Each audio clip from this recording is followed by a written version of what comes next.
Right. Hello everybody. तो काफी बच्चे ना मुझसे थोड़ा टाइम पहले डाउट सेशन में क्वेश्चंस वगैरह पूछने आए थे, and while we were discussing those questions, I thought let me also record those questions for the better good.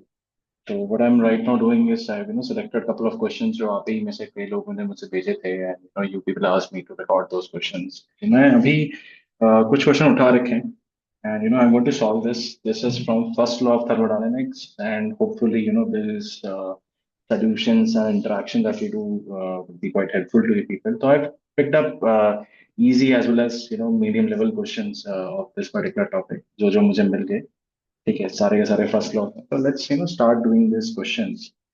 तो let me see the very first question. बोला है 25-27 डिग्री सेल्सियस पे एक मोल आइडियल गैस को compress किया isothermally and reversibly from a pressure of 2 atmosphere to 10 atmosphere, the values of delta U and Q are। ठीक है, सबसे पहली चीज आप ऑब्जर्व करो, आइसोथर्मली बोला है। ठीक है, किसी भी आइडियल गैस प्रोसेस के लिए जो डेल्टा यू होता है वो होता है क्यू प्लस डब्ल्यू। ठीक है, अब यहाँ पे मैं सीधा सीधा क्या कह सकता हूँ कि डेल्टा यू क्या हो जाएगा, जीरो। है ना, क्योंकि टेम्परेचर सेम है। डेल्टा यू की वैल्यू क्या होती है, CV delta T. Delta T zero, तो जो चेंज इन एनर्जी वो जीरो। क्यू क्या हो जाएगी, एनीवे एक ही ऑप्शन है जो जीरो सेटिस्फाई कर रहा है, तो मैं अगर दिमाग वाला बच्चा हुआ मैं सीधा ये टिक करूंगा। बट ठीक है, let's also solve this properly. मुझसे क्यू की वैल्यू पूछी है, ठीक है, तो मैं डब्ल्यू की वैल्यू निकालनी है, मेरा काम हो जाएगा। अब चूंकि आपने रिवर्सिबली किया, ध्यान से रिवर्सिबली कर रहे हो, तो जो वर्क होता है वो होता है माइनस पी एक्सटर्नल पीवी का इंटीग्रेशन फ्रॉम 1 to 2। क्योंकि आप रिवर्सिबली कर रहे हो, तो जो पी एक्सटर्नल होगा वो पी गैस के बराबर होगा। ठीक है, सबसे पहली चीज हम ये पढ़ते हैं। तो गैस का प्रेशर क्या होता है, NRT by V. I know आप में से काफी लोगों को ऑलरेडी पता होगा, but still we will discuss that. क्या हो जाएगा, this will become minus NRT by V, PV का integration from V1 to V2। This becomes minus NRT then V2 by V1। क्योंकि देखो प्रेशर जो होता है वो होता है एनआरटी बाय वी। मैं वी को लिख सकता हूँ एनआरटी बाय वी। तो इसको आप ऐसे भी लिख सकते हो, minus NRT then P1 by V। ठीक है, सब्स्टिट्यूट करें, ये आएगी वर्क की वैल्यू। Not something. अच्छा, वर्क की वैल्यू है तो क्यू की वैल्यू क्या हो जाएगी, इसी की नेगेटिव, तो क्यू क्या हो जाएगा, NRT then P1 by V2। ठीक है, हम लोग एग्जैक्टली रट्टा नहीं मारना है, बात समझते हैं क्या करें, कंप्रेस करें। कंप्रेस करें तो सिस्टम के ऊपर वर्क किया होगा। ठीक है, सिस्टम के ऊपर वर्क किया है, तो मुझे बताओ सिस्टम को एनर्जी मिली, तो सिस्टम को एनर्जी रिजेक्ट करनी पड़ेगी ना अपना डेल्टा यू जीरो करने के लिए। तो क्यू की वैल्यू नेगेटिव आनी चाहिए, मतलब एक्सोथर्मिक होना चाहिए चीजें। एंड लेट्स आल्सो इस एक मोल आइडियल गैस दी है, आर की वैल्यू दी है, टेम्परेचर दिया हुआ है 27, तो कितना हो गया ये? This becomes R into 300 into L N P1 by P2। अब P1 क्या दिया हुआ है आपको, 2 एटमॉस्फेयर, P2 दिया हुआ है 10 एटमॉस्फेयर। ठीक है, बहुत बढ़िया, 2/5, सॉरी 2/10। तो क्या हो जाएगा ये, this becomes minus 300 R ln 5। मैंने ln 1/5 को माइनस करके लिख दिया। ठीक है, ऑब्वियसली नेगेटिव आ रहा है, चिल्ला चिल्ला के बता रहा है। अच्छा, ln 5 की वैल्यू कैसे निकालें। ठीक है, ये again this becomes a topic from some other part.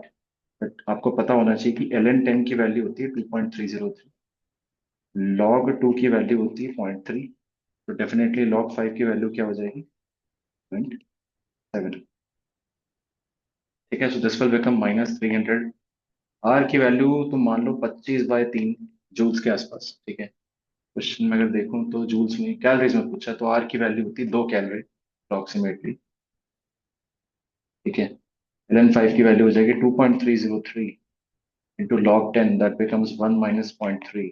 ठीक है, those who are not aware ये लॉग वॉग के साथ खेल कैसे खेलते हैं, मैं डिस्क्रिप्शन में डाल देता हूँ यार। अप्रोक्सीमेशन भी was one of the topic that people ask me to teach them, तो मैंने वो भी डाल दिया है, you can watch that video if you want. तो अप्रोक्सीमेटली आप इसे कर लेना 600 टू 2। तो ठीक है, दिस मैचेस अप्रोक्सीमेटली, यही आएगा हमारा आंसर। ठीक है, रफली सही आ रहा है आंसर हमारा, -600 2.303 इंटू 0.7। ठीक है, रफली उतना ही आ रहा है, 1200 इंटू 0.7, 900 कुछ बनना चाहिए था, रफली उतना ही आ रहा है, -965 कैलोरीज। ठीक है, तो किलो कैलोरी में पूछेंगे तो किलो कैलोरी कितना हो जाएगा? -0.965 किलो कैलोरी। ठीक है, आसान सा सवाल था। चलो, अब बात करते हैं अगले सवाल की। अगेन ये भी रिलेटिवली काफी आसान सा सवाल है। देखो, आप कुछ भी कर लो साइक्लिक पर, कुछ भी कर लो, ठीक है, आप जो भी साइक्लिक वर्क कर रहे हो, जो कर्व में एरिया एनक्लोज्ड है वही होता है फाइनल कितना वर्क आपने डिलीवर किया होगा। ठीक है, अब अगर आप क्लॉकवाइज जा रहे हो तो वर्क की वैल्यू नेगेटिव आएगी, मतलब सिस्टम ने वर्क किया होगा। अगर आप घूम उल्टा एंटी क्लॉकवाइज जा रहे हो तो वर्क की वैल्यू पॉजिटिव आएगी। तो यहाँ पे वर्क की वैल्यू नेगेटिव आनी चाहिए, पहला दिमाग में क्लियर है। ठीक है, क्यों बोला मैंने? क्योंकि ये क्लॉकवाइज हो रहा है। ठीक है, क्लॉकवाइज कैसे, तुम ऐसे भी सोच सकते हो। देखो, ज्यादा अगर थोड़ा देख ही रहे हैं, मान लो तुम प्रोसेस ऐसे कर, ठीक है, तो एक ऐसा प्रोसेस होता है, कैसा होता है देखो, इसका किसका सम होता है? ये होता इस वर्क का सम, ठीक है, प्लस इस वर्क का सम। अब ये वाला जो वर्क होता, ये वाला जो वर्क होता होता पॉजिटिव। ठीक है, पीवी की ग्राफ के अंदर ये वाला वर्क होता पॉजिटिव, ऊपर वाला होता negative. Negative plus positive add करते हैं, बीच का एरिया आ जाता है ना, सॉर्ट ऑफ। तो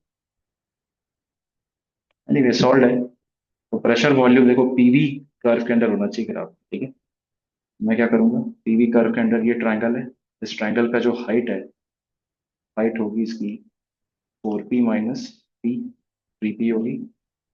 ठीक है, अच्छा एक मिनट रुको यार, network done through series of changes, हाँ टोटल कुछ है ना। और जो विड्थ है वो कितनी है बेस ट्रायंगल की, वो है v, और 3v का डिफरेंस 2v। तो जो एरिया ऑफ रेक्टेंगल है, इस रेक्टेंगल का एरिया कितना हो जाएगा? वो हो जाएगा हाफ बेस इंटू हाइट, कितना हो गया, half into 3p to 2v, जाएगा 3p। अभी तो मैग्नीट्यूड है, तो मैं भी बोला ना, अगर आपने ऐसी चक्की घुमाई तो वर्क की वैल्यू आती है नेगेटिव, अगर आपने ऐसी चक्की घुमाई तो वर्क की वैल्यू आती है पॉजिटिव। ठीक है, बिल्कुल यहाँ पे कोई गलतियां नहीं करेंगे। ठीक है हम लोग, ओके, ठीक है, लुक्स इंटरेस्टिंग, क्या बोला है? Graph given below shows the PV plot for a process on ideal gas. और बढ़िया, सेलेक्ट द फॉलोइंग स्टेटमेंट।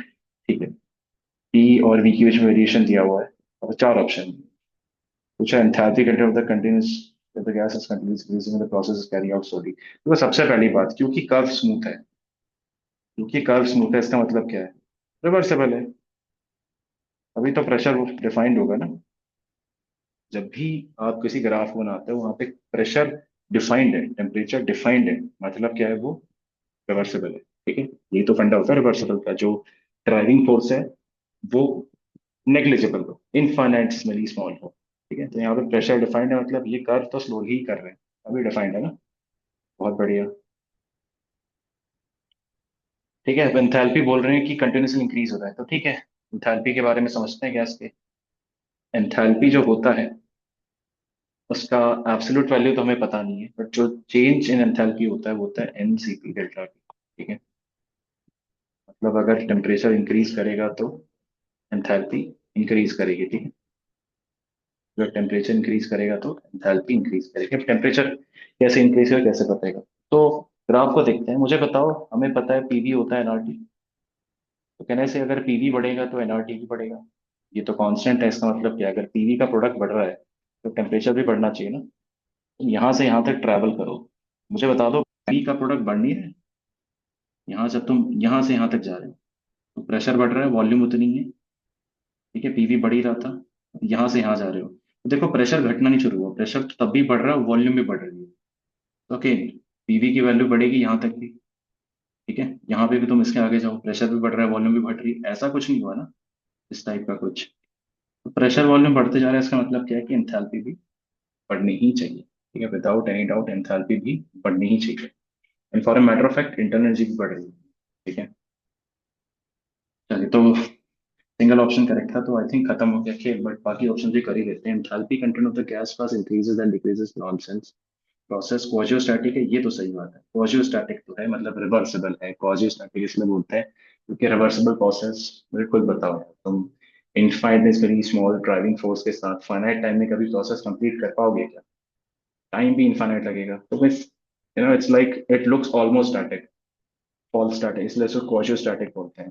कि हमें लगता है प्रोसेस नहीं हो रहा है बट हो रहा होता है, बट इतना धीरे हो रहा होता है कि हमें पता ही नहीं चलता हो रहा है। बात समझे? Enthalpy content of the gas is constant and the process take infinite amount of time. बात तो सही, इनफाइनाइट अमाउंट टाइम तो लगेगा but enthalpy of the gas is not constant. Enthalpy content for decreases then increases ना भाई, तो गलत बात है। ना कुछ ऐसा ग्राफ होता ना पीवी का अगर, तब हमें सोचना पड़ता। ये तो हमेशा बढ़ते जा रहा है। बात समझे? तो आप कह सकते हैं सॉर्ट ऑफ ना आपकी एनालिटिकल एबिलिटी का टेस्ट वाला क्वेश्चन था ये। And moving on to next question, क्या पूछा है? Ideal gases taken through cycle ABC. ए बहुत बढ़िया। ठीक है, ईबीसीए मतलब साइक्लिक वर्क होना चाहिए पॉजिटिव, क्योंकि एंटी क्लॉकवाइज जा रहा है। If the net heat supplied to the gas in the cycle is 2.5 joules, find the work done by the gas in process C2A। ठीक है यार, फ्रैंकली ना इसकी जरूरत भी नहीं थी जो हीट वेट दिया हुआ ना तुम्हें। C2A का वर्क पूछा है, प्रेशर वॉल्यूम का ग्राफ कैसे दिया हुआ है? उल्टा दिया हुआ है कि यहाँ प्रेशर है। प्रेशर वॉल्यूम के अंदर का जो एरिया होगा जिसको तुम्हें निकालना है वो ये वाला। वर्क क्या होता है? ईडीवी होता है ना। तो कैसे, तभी तो तुम करते हो। मान लो प्रेशर है वॉल्यूम है तभी ये करते हो ना। तो अगर मैं ग्राफ को उल्टा ही कर दूं, तब क्या करना पड़ेगा मुझे? तब ये प्रेशर होगा ये वॉल्यूम होगी ना, देखो सॉरी। तो मैं ग्राफ को ऐसा कर दूं, तब क्या करना पड़ेगा? ये प्रेशर होगा ये वॉल्यूम होगी, तो ये इंटीग्रेट करना पड़ेगा ना तुम्हें।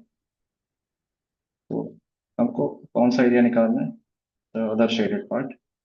इसको निकालने के लिए कुछ जरूरत ही नहीं है यार। देखो, ये एरिया जो है ये किसका सम है? ये ट्रायंगल के एरिया का और ये रेक्टेंगल के एरिया का। ये रेक्टेंगल की जो विड्थ है वो है 1 मीटर क्यूब। जो प्रेशर है वो है, सॉरी जो हाइट हो जाएगी वो कितनी हो जाएगी? 5 है, तो ये वाली हाइट होगी 5।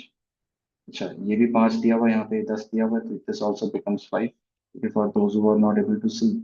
तो वैल्यूज दी हुई हैं, तो ये हाइट होगी 5, ये हाइट होगी 5। एरिया जो हो जाएगा टोटल वो हो जाएगा, हम्म, कितना हो जाएगा? रेक्टेंगल की विड्थ है 1, हाइट है 5, तो 5 जूल्स हो जाएगा। है ना, न्यूटन पर मीटर स्क्वायर में दिया है, न्यूटन पर metre square into metre cube joules देता है। प्लस आपका अगेन ये वाला ट्राइंगल का एरिया होगा 1/2 इंटू 5 इंटू 1, 2.5 हो जाएगा। तो आंसर क्या हो जाएगा? 7.5 जूल। ठीक है, Sorry, क्या मिटा दूँ? तो आंसर हो जाएगा आपका 7.5 जूल। अब वर्क की अगर मैं बात करूँ, वर्क आप कैसे लेंगे? तो थोड़ा देखो, ग्राफ चेंज कर रखा है। आपको जो वर्क है वो दिख रहा है एंटी क्लॉकवाइज। ठीक है, इस पर्टिकुलर केस में भी फिर आप थोड़ा सा एनालाइज करोगे ना, तो जो कंप्रेशन वर्क है ना, आपसे पूछा हुआ है C2A का, मतलब यहाँ से यहाँ तक का पूछा हुआ है, तो आप उसमें गैस कर रहे हो कंप्रेस। तो कंप्रेस करोगे तो वर्क पॉजिटिव आना चाहिए ना। हाँ, ये बात जरूर है, जो पूरा साइक्लिक वर्क है ना उसकी वैल्यू नेगेटिव आएगी, क्योंकि आपने एक्सेस को ऐसे रोटेट कर दिया ना। तो जो नेट वर्क है ना उसकी वैल्यू आएगी -2.5। है ना, बात भी सही है। 2.5 जूल्स आपने पूरे साइक्लिक प्रोसेस में दी, तो उतना ही क्या होना चाहिए? वर्क होना चाहिए ना। साइक्लिक प्रोसेस में भी जो डेल्टा यू होता है वो जीरो होता है ना, तो Q+W जीरो होता है। ठीक है, anyway I think we are much beyond the scope of the question. तो क्योंकि कंप्रेशन है तो पॉजिटिव होगी और आंसर होना चाहिए +7.5, सॉरी +7.5, 7.5 लुक फनी। एनीवे आगे बढ़ते हैं। Okay. अच्छा क्वेश्चन लग रहा है, बहुत ही शानदार क्वेश्चन है। ठीक है, R2S to R as shown in the end figure with part is area by taken the resize। तो देखो बात ये है, बहुत सिंपल सी बात है। देखो, आप अगर एक पॉइंट से शुरू करते हो ना, और आप मान लो आइसोथर्मली गए, तो अगर आप आइडियाबैटिकली सेम प्रेशर तक जाना चाहते हो ना, तो जो ग्राफ है वो ऐसा दिखता है। ठीक है, कुछ ऐसे समझ लो। जो एडियाबैटिक का ग्राफ होता है ना वो ज्यादा स्टीपर होता है। ठीक है। तो अगर आप नीचे जा रहे हो तो ग्राफ, एडिया अगर ये आइसोथर्मल है तो एडियाबैटिक ऐसे नीचे से जाएगा इसके। ठीक है। इनसे ऐसे नीचे से जाएगा इसके। मेरे हाथ को ये छुपा दे रहा है। So this is my right hand. This particular hand would represent adiabatic if it is expansion. This left hand would represent isothermal. वहीं अगर उल्टा कर दिया तो my left hand would represent isothermal and this would represent adiabatic. ठीक है। जो adiabatic की स्लोप होती है पी कर्व में होती है माइनस गामा पी बाई और गामा बड़ा होता है। whereas जो आइसोथर्मल होता है उसमें गामा की वैल्यू होती है 1। ठीक है। तो ग्राफ ऐसे आते हैं। तो मैं सीधा सीधा यहाँ ये कह सकता हूँ कि अगर आपने इस पॉइंट से ना आप एडियाबैटिकली लेके गए होते तो ये ग्राफ पॉसिबल ही नहीं है, तो कुछ ऐसा होना पड़ेगा। अगर आप सेम प्रेशर तक लेके जा रहे हो has to look like this. तो not same pressure same volume. मान लो तुम सेम प्रेशर तक लेके जा रहे होते यहाँ से तो ये ऐसा दिखना चाहिए था। ठीक है। तो ग्राफ जो है गलत है, ऐसा कोई भी प्रोसेस संभव ही नहीं है। आंसर है ये। ठीक है। ऐसा प्रोसेस संभव ही नहीं है एक एडियाबैटिक और एक आइसोथर्मल साथ में जब मीट करें, ऐसा पॉसिबल नहीं है। दूसरा, इसको थोड़ा ध्यान से सुनना। ठीक है। ये मेरा आप कह लो कि this is something signature of me. देखो, दो पॉइंट्स के बीच में ना, दो पॉइंट्स के बीच में रिवर्सिबल प्रोसेस इनफाइनाइट है, बट सिर्फ एक ही पॉलीट्रॉपिक प्रोसेस एक्सिस्ट कर सकता है। ठीक है। I am saying between two points there is only one polytropic process that can exist. ठीक है। क्योंकि पीवी की पावर एक्स एक इक्वेशन बन जाती है ना कांस्टेंट। यहाँ पे एक्स की ना एक ही यूनिक वैल्यू आ सकती है। एक्स एक ही यूनिक वैल्यू आ सकती है। There can not be multiple values. हाँ, ये जरूर है, दो पॉइंट्स के बीच में इनफाइनाइट रिवर्सिबल पाथ्स पॉसिबल है, बट सिर्फ एक पॉलीट्रॉपिक पॉसिबल है दो पॉइंट्स के बीच में। तो ये ग्राफ फर्जी है, क्योंकि दो पॉइंट्स के बीच में आपको क्या बोल रहे हैं, ये बोल रहे हैं एक एडियाबैटिक है एक आइसोथर्मल है। एडियाबैटिक में जो सी होता है वो जीरो होता है, आइसोथर्मल में सी होता है इनफाइनाइट होता है। ये भी सॉर्ट ऑफ आपके लिए पॉलीट्रॉपिक प्रोसेस ही हो गया ना। तो ये पॉसिबल हो ही नहीं सकता। आप समझ रहे हो आप? This is not at all possible, है ना, कि पीवी इक्वल टू कांस्टेंट भी हो जाए दो पॉइंट्स के बीच में, और पीवी के पार गामा भी कांस्टेंट हो जाए। ठीक है। नहीं होने वाला। बात समझे? तो हम ग्राफिकली भी बोल सकते हैं, अदर वे अराउंड भी बोल सकते हैं। ठीक है। तो ये गलत है, सारे के सारे ऑप्शंस हमारे। और आंसर जो होगा वो होगा D option. I mean this is a nice conceptual question. और बाय द वे, जिसको नहीं पता एक्स की वैल्यू क्या होती है दो पॉइंट्स के बीच में, आप ऐसा लिख सकते हो v1 की पावर एक्स, v2 की पावर एक्स। यहाँ से आ जाएगा v1/v2 की power X equal to v2/p1। And X की वैल्यू आ जाएगी ln v2/p1 by ln v1/v2। And obviously देखो, दो पॉइंट्स के बीच में मल्टीपल एक्स की वैल्यू आ रही है क्या? मल्टीपल क्वाड्रोपिक हो सकते हैं? बिल्कुल नहीं हो सकते ना। तो बड़ी बकवास बात है ना ये बात, समझ रहे हो आप? अगर क्वाड्रेटिक इक्वेशन यहाँ फॉर्म कर रहा होता तो वो जरूर बोलता हाँ ठीक है, दो प्रोसेस हो सकते हैं, but it is not at all possible, है ना। हम स्टैंडर्ड ग्राफ पढ़ते हैं आपके थर्मोडायनेमिक्स में, तो it is not at all possible. ठीक है। चलो जी। Interesting question. और ऐसे क्वेश्चन एंट्रोपी में भी काफी आते हैं। जैसे एक एग्जांपल देता हूँ, चलो फर्स्ट लॉ भी पढ़ रहे हैं, अगर तुमने एंट्रोपी पढ़ ली है तो सुनो उसको, नहीं तो बस सुन के भूल जाओ। बाद में एंट्रोपी पढ़ने के बाद दोबारा सुन लेना। तो कई बच्चों को क्या लगता है ना, देखो, एडियाबैटिक रिवर्सिबल प्रोसेस में तो जो सिस्टम की एंट्रोपी होती है और सराउंडिंग की एंट्रोपी होती है दोनों जीरो होती है। ठीक है। Entropy change, my bad, entropy change zero होती है।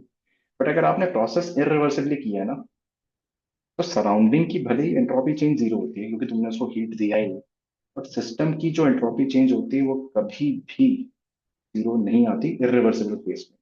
और गलती से भी वो स्पॉन्टेनियस हो, मतलब खुद से हुआ है, मान लो बाहर का प्रेशर ज्यादा था अंदर का प्रेशर कम था गैस का, उस केस में जो डेल्टा एस की वैल्यू वो हमेशा पॉजिटिव ही आनी है, कुछ भी कर लो। ठीक है। क्योंकि हर एक स्पॉन्टेनियस प्रोसेस में जो डेल्टा एस यूनिवर्स होता है वो ग्रेटर देन जीरो होता है ना, यूनिवर्स की एंट्रोपी बढ़नी ही चाहिए। तो ये एक उस जगह पे है ना, ये जो अभी हम करेंगे ना वो उस जगह पे काम आएगा। कैलकुलेशन जो हम करेंगे ना इस पर्टिकुलर पार्ट में, वो उस जगह पे काफी काम आएगा। ठीक है।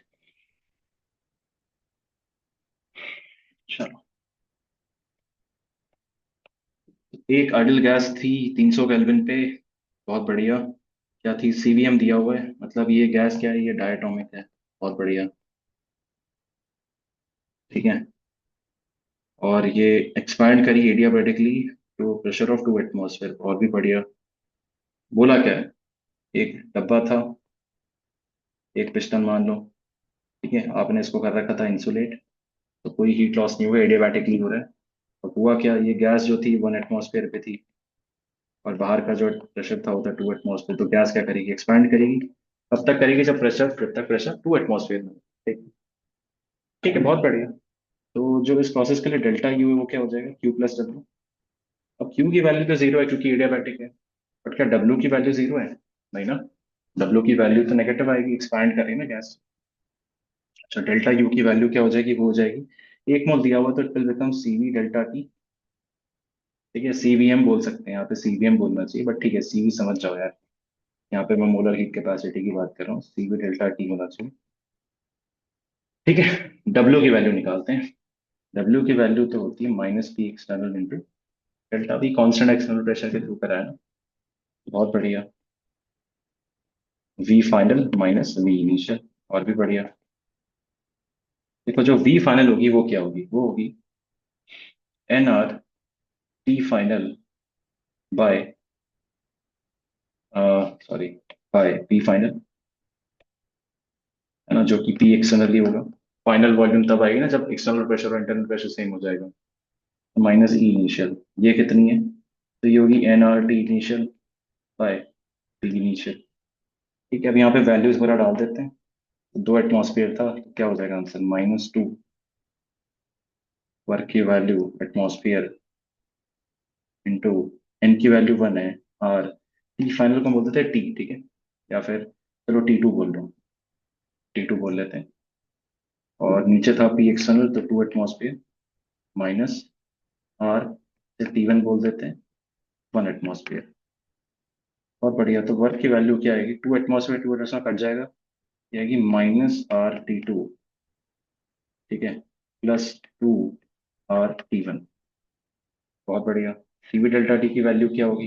इसको यहाँ पे लेके आते हैं। सीवी डेल्टा टी की वैल्यू होगी 5R/2 T2 minus T1। This should be equal to -RT2 +2RT1। R R cut गया, क्या आ गया? काम करते हैं, T2 को इधर ले जाते हैं। It will become 7T2/2 equal to 5T1 को इस साइड लेके चले जाते हैं, तो it will become 5/2 +2, which will be 2.5 + 2 4.5, 9/2 T1। ठीक है, T2 की वैल्यू आती है 9/7 T1। तो जस्ट वेरीफाई कर लेते हैं सही किया है क्या हमने। अच्छा, एकदम उल्टा कर दिया मैंने। expanded adiabatically to a final pressure of 2 atmosphere। अच्छा, 5 ATM पे थी पहले, अरे यार, क्वेश्चन ही उल्टा कर दिया। कुछ चेंजेस कर लेते हैं इसमें। मैं भी वही सोच रहा था, तो कंप्रेशन टाइप हो गया था प्रेशर बढ़ाने से ना। तो यहाँ पे 5 आ जाएगा, और थोड़ी सी कैलकुलेशंस में चेंज आ जाएंगे। तो ये जो हमने लिखा था, यहाँ पे 2 की जगह आ जाएगा 2/5। ठीक है, यहाँ पे 2/5 आ जाएगा। यहाँ पे थोड़े से चेंज ही हो जाएंगे कि आ जाएगा। चलो मैं डायरेक्टली लिख लेता हूँ उसको। यहाँ पे आएगा 2.5T2 minus 2.5T1 equal to -T2 +0.4T1। This becomes how much? ये हो जाएगा 3.5T2 इक्वल टू 2.9T1। ठीक है, तो T2 T1 के बीच रिश्ता पता चल गया है। अब आपसे फाइनल टेम्परेचर ही पूछ रहे हैं ना गैस का, तो निकल आया। तो T2 क्या हो जाएगा? 2.9/3.5T1, है ना। देखो, टेम्परेचर फाइनल कम होना चाहिए था, आपने गैस को एक्सपैंड करा, एडियाबैटिक प्रोसेस था, कोई हीट मिल नहीं रही है, गैस ने अगर वर्क करा एक्सटर्नल सराउंडिंग्स के अगेंस्ट, तो गैस की खुद की इंटरनल एनर्जी लूज करी होगी ना उसने, बात समझ रहे हो? ये तो होना ही था। और एनर्जी लूज कैसे करी होगी? टेम्परेचर कम करके, है ना, ठंडी होगी भी गैस।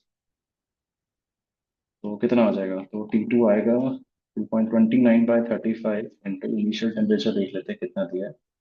300 केल्विन, बहुत बढ़िया। तो 5, 7, 8। तो मैं एक काम करता हूँ, इसको कैलकुलेटर से निकाल लेता हूँ यार। मेरी एज में तुम लोग भी आलस कर सकते हो, बट अभी ना करें। अभी आप लोग सॉल्व करें। 248 के आसपास आता है। 248.57 केल्विन। ठीक है, टेम्परेचर हमेशा केल्विन में रखना, ठीक है, यहाँ गलतियां मत कर देना कभी। एनीवे, अरे बाप रे, आंसर एकदम मैच। ठीक है। तो ऐसे ही देखो, आपको ना अगर मान लो यहाँ पे एंट्रोपी जनरेशन वगैरह के बारे में पूछा ना, तो आप यहाँ से टेम्परेचर निकाल के वो जो डेल्टा एस का फॉर्मूला होता है ना, जिसको एंट्रोपी आती है, बहुत अच्छी बात है। एक्सप्रेशन होता है ना, delta S of system equal to NCV ln T2/T1, और इसी भी यहाँ डाल लो, प्लस NR ln P1/P2। आपको यहाँ पे डालना होता है ना। तो यहाँ से जब आप डालोगे ना, आपका डेल्टा एस ऑफ सिस्टम हमेशा पॉजिटिव आएगा एडियाबैटिक प्रोसेस में, किसी भी, जो भी स्पॉन्टेनियस है। जैसे इस केस में जो बाहर का प्रेशर था वो कम था, अंदर के प्रेशर से, तो स्पॉन्टेनियस है प्रोसेस, ठीक है। इसको नहीं आता कोई दिक्कत नहीं है लाइफ में, ठीक है, बीटी मिलेगी। बहुत बढ़िया। चलो अब आगे बढ़ते हैं। क्वेश्चन दिया हुआ, work done in changing state from P0 V0 to P1 V1 in the following system is. बहुत बढ़िया। ठीक है भाई, आपसे क्या पूछा, आपसे ये एरिया पूछा है। ठीक है। तो यहाँ पे आपको P × 10⁻⁵ दिया हुआ है। एक काम करते हैं, वो 10⁻⁵ से मल्टीप्लाई बाद में कर लेंगे, पहले इसको देख लेते हैं। तो ये हाइट कितनी हो जाएगी, ये हो जाएगी 4 - 1 3। और ये ब्रेड्थ कितनी हो जाएगी 3। ये हाइट कितनी हो जाएगी 1। ये ब्रेड्थ है 4। तो जो नेटवर्क है वो इस रेक्टेंगल और इस ट्रायंगल का एरिया होगा, कितना हो जाएगा? तो 4 × 1 रेक्टेंगल का, प्लस 3 × 3 × ½ ये हो जाएगा रेक्टेंगल का। तो कितना हो गया, 4 + 9/2। मैंने कुछ गलती कर दी है। अरे, रुको रुको, 4 - 1 3 है, सही है। 4 - 1 यहाँ भी 3 है, करा तो सही है। 3 + 9 4.5। यहाँ पे क्या किया मैंने, ओ, यहाँ पे तो वेट 3 है ना, तो ये 4 × 1 थोड़ी होना चाहिए, 3 × 1 होना चाहिए ना, ये वाली वेट। ठीक है। तो 3 + 9/2 कितना हो गया, 4.5 3 7.5 हो गया। ठीक है। ये 7.5 क्या यूनिट की बात करते हैं। अब यहाँ पे जो यूनिट, ये प्रेशर का यूनिट है, वो है 10⁻⁻⁹ यहाँ पे जो यूनिट है मीटर क्यूब में। ठीक है, आंसर क्या आ गया, 7.5 इंटू 10⁻⁻5 जूल्स। अच्छा, साइन क्या होगा, एक्सपेंशन हो रहा है, तो नेगेटिव होना चाहिए। तो आंसर क्या होगा, -7.5 इंटू 10⁵ प्रेटी इजी क्वेश्चन। बस थोड़ा यूनिट वगैरह का ध्यान देना था आपको, यहाँ पे ना यूनिट्स के साथ खेल खेल रखा था आपके साथ ना। ठीक है जी। ये क्वेश्चन अच्छा क्वेश्चन है। बहुत बढ़िया। ठीक है, एक n moles of an ideal gas undergo process ABC as shown in the figure. Maximum temperature of the gas during the process AB is। ठीक है, बहुत बढ़िया। सवाल देखो अच्छा है, और ऐसा है, पीवी होता है एनआरटी के बराबर। ठीक है। अब जब पीवी की वैल्यू मैक्सिमम होगी, कहने से तभी एनआरटी की वैल्यू भी मैक्सिमम होगी। मतलब पीवी की वैल्यू मैक्सिमम कर लो तो एनआरटी की वैल्यू भी मैक्सिमम होगी। ठीक है। अब देखते हैं कहाँ पे मैक्सिमम हो सकती है। प्रोसेस एबी के दौरान पूछा है। बहुत बढ़िया। तो एक काम करते हैं, एबी प्रोसेस का ना पहले ग्राफ बना लेते हैं। प्रेशर वर्सेस वॉल्यूम का एक ग्राफ बना देते हैं। अब सबसे पहले इस लाइन की स्लोप निकालें। ठीक है। तो इस लाइन की जो स्लोप है वो क्या हो जाएगी, वो हो जाएगी वाई बाय, ये जो वाई है वो कितना हो जाएगा, this will B 3 p0 minus p0, ये -2 p0 हो गया। ठीक है, और ये कितना हो जाएगा, दिस विल बी 2 p0। ठीक है, तो स्लोप जो होगी वो कितनी हो जाएगी ग्राफ की, हो जाएगी p0/v0। ठीक है, तो मैं एक तरह से ये लिख सकता हूँ कि इस लाइन पे जो प्रेशर होगा ना, वो क्या, इस पॉइंट पे कितना प्रेशर है v0 पे, वो 3 p0 है, तो it should be 3 p0 plus, plus नहीं, स्लोप नेगेटिव होगी, ये ऐसे नीचे जा रहा है ना, ऐसे स्लोप नेगेटिव होगी, -p0/v0 इंटू, यहाँ पे आएगा v-v0, है ना। v-v0 क्यों, क्योंकि मैं इस पॉइंट के अबाउट देख रहा हूँ, इस पॉइंट से पास होते हुए देख रहा हूँ। ठीक है, तो ये लाइन की इक्वेशन बनेगी, एंड इससे हमें पता चलेगा कि जो प्रेशर है वो है 4 p0 माइनस p0v/v0, है ना। ठीक है, जो पीवी की वैल्यू हो जाएगी वो कितनी हो जाएगी, 4 p0v माइनस p0v²/v0। जब पीवी की वैल्यू मैक्सिमम होगी तभी तो पी की वैल्यू मैक्सिमम होगी, तो पीवी के मैक्सिमम के लिए क्या होना चाहिए, dpv/dv 0 होना चाहिए। इस इक्वेशन को ढंग से देखो, ये तो वॉल्यूम का फंक्शन है ना बस। क्या हो जाएगा, 4 p0 इक्वल टू, ठीक है, इसका डेरिवेटिव पहले लेना सिखा देता हूँ, डेरिवेटिव कितना हो जाएगा, 4 p0, v का derivative 1 minus 2 p0 v/v0, this should be equal to 0। क्या हो जाएगा, जो v की वैल्यू वो कितनी होनी चाहिए, 2 v0 होनी चाहिए मैक्सिमम आने के लिए, तो कहीं यहाँ पे होगा मैक्सिमम। तो जब v की वैल्यू v0 होगी तब p की वैल्यू कितनी होगी, 2 p0 आएगी। तो pv की वैल्यू कितनी आएगी, वो आएगी 4 p0 v0। क्या बात है ना, आंसर आ गया हमारा। तो आंसर क्या होना चाहिए, एन मोल्स ऑफ गैस है, मैक्सिमम टेम्परेचर कितना होगा, मैक्सिमम टेम्परेचर टी मैक्स हो जाएगा, क्या होता है टेम्परेचर, pv/nt होता है, सॉरी pv/nr, कितना हो जाएगा p0, 4 p0v0 by nr, this will be my T में। बात समझे, देखो क्वेश्चन बहुत हार्ड नहीं था, बट अगेन बहुत इजी भी नहीं था। ठीक है, तो कह सकते हो एडवांस लेवल टाइप क्वेश्चन है थोड़ा सा, मेंस पे पूछा जा सकता है।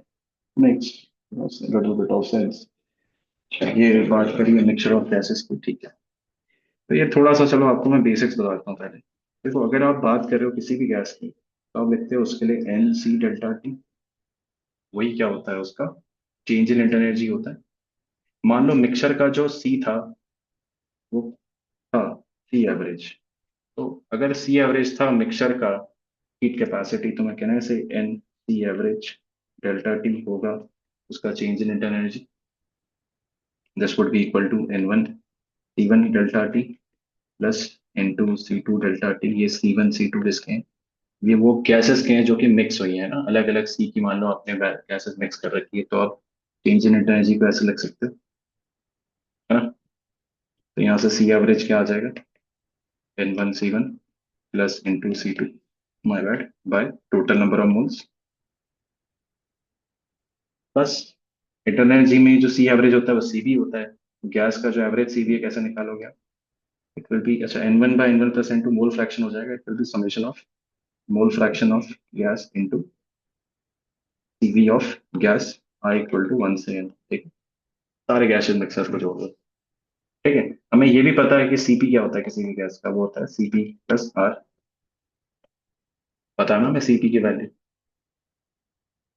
ठीक है, तो चलो, गामा की वैल्यू आपको दी हुई है, गामा की वैल्यू होती है CV plus R upon CV, क्योंकि कितनी हो जाएगी 1 प्लस आर अपॉन सीवी। बस हमें सीवी की वैल्यू निकाल लेनी है एक तरह से, किसी भी मिक्सचर की हमें आंसर पता चल जाएगा। तो मान लो मोनोटॉमिक गैस का जो मोल फ्रैक्शन था वो था ए, और डायटोमिक गैस का 1 - ए हो जाएगा। ठीक है, मैं क्या लिख सकता हूँ, सीवी क्या हो जाएगा, will become mole mole fraction x मान लो, तो हो जाएगा x × 3r/2 plus 1 - x × 5r/2 होगा डायटोमिक वाले का। ठीक है, अब यहाँ से आप सब्स्टिट्यूट करो, गामा की वैल्यू आपको दी हुई है 1.5। इसका मतलब क्या है कि 1 + r/3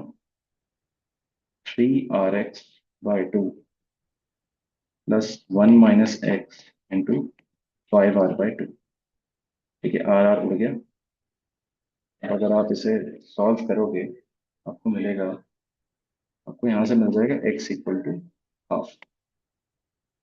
ठीक है, देखो दिख रहा है साफ साफ इस क्वेश्चन में, आप x को हाफ डालो आपको आंसर आ गया। ठीक है, इसकी वैल्यू आपको मिल जाएगी आधी, हाफ। ठीक है, अब यहाँ से हमें क्या पता चल गया, अगर x की वैल्यू हाफ है मतलब मोल फ्रैक्शन ऑफ मोनोटोमिक गैस क्या है, हाफ। इसका मतलब क्या है, दूसरे गैस का मोल फ्रैक्शन भी कितना हो जाएगा, हाफ। तो मोनोटोमिक का हाफ है, डायटोमिक का भी क्या है, हाफ। इसका मतलब क्या है, मोल रेशियो होना चाहिए 1:1, है ना। Very easy question, right. तो एनीवे ये आपके बड़े काम आएगा, किसी भी गैसियस मिक्सचर का क्या होता है heat capacity combined, this would be something of use to you. और ध्यान रखना, देखो सीपी ऑफ द गैस होता है CV+। ठीक है, ये हमने किससे निकाला था, सीवी गैस का किससे निकाला था, हमने निकाला था, बताओ, डिग्री ऑफ फ्रीडम से निकाला था ना। ये कहाँ से निकाला था, एंथैल्पी की इक्वेशन से।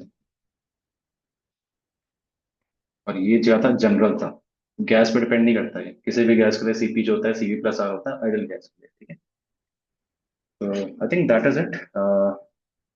आई think if you understand these questions well, I think आप लोग का फर्स्ट लॉ अच्छा जाएगा। ठीक है, and I try to record more. ठीक है, अप्रोक्सीमेशन की वीडियो में डाल दूंगा। ठीक है, आई होप जब तक मैं डाल रहा हूँ तब तक मैंने डाल दी होगी, but I try to add more videos जिसमें मैंने क्वेश्चन सॉल्व किए हुए हैं and explaining the thermodynamic concepts. So that's it, people. For people who are not my students and watching this video, it is absolutely fine. I hope you learn something out of it. And for my own students, this is what you requested for. All right, people. Bye bye.